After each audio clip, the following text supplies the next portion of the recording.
लोग समझेंगे किरचॉफ का सेकंड नियम। मैं एक उपकरण बनाया हूं किरचॉफ के सेकंड नियम को समझाने के लिए।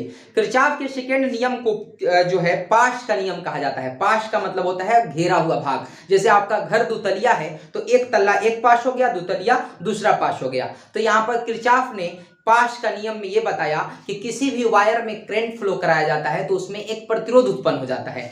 कि देखिएगा आप चार्जर में अगर चार्ज करते हैं मोबाइल तो चार्जर को छू के देखेंगे तो गर्म हो जाता है। तो गर्म इसलिए होता है क्योंकि उसमें प्रतिरोध उत्पन्न हो गया। किसी भी वायर में करंट फ्लो कराएंगे यानी किसी भी तार में करंट फ्लो कराया जाता है तो उसमें एक उल्टा प्रवाह होने लगता है, धारा का विरोध होने लगता है जिसे प्रतिरोध कहते हैं। तो पाश 1 में धारा प्रवाह हो रही है तो एक प्रतिरोध 1 उत्पन्न हो गया है। पाश 2 में जब करंट फ्लो हो रहा है तो R2 यानी प्रतिरोध 2 उत्पन्न हो गया है। बात समझ में आ गई।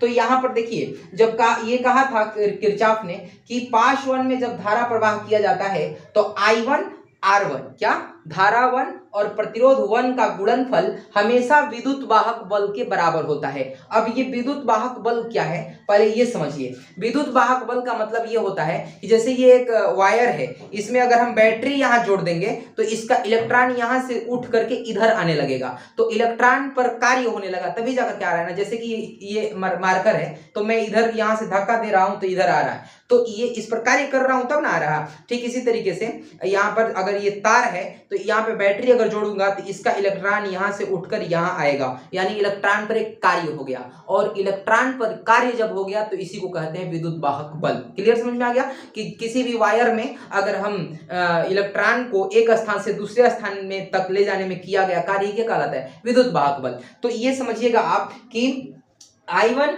R1 यानी I1 R1 धारा 1 और प्रतिरोध 1 E1 के बराबर होता है और धारा 2 और प्रतिरोध 2 E2 के बराबर होता है। यानी कि पहला में ये हो गया और दूसरा में ये हो गया। और इन दोनों का डिफरेंट क्यों? क्योंकि देखो एरो इधर है ना, इधर एक ही दिशा में जा रहा है ना तो एक ही दिशा में जाएगा तो धारा क्या होगा एक ही दिशा में जाएगा तो घटेगा। तो I1 देखो I1 R1 minus I2 R2 equal to E1 minus E2।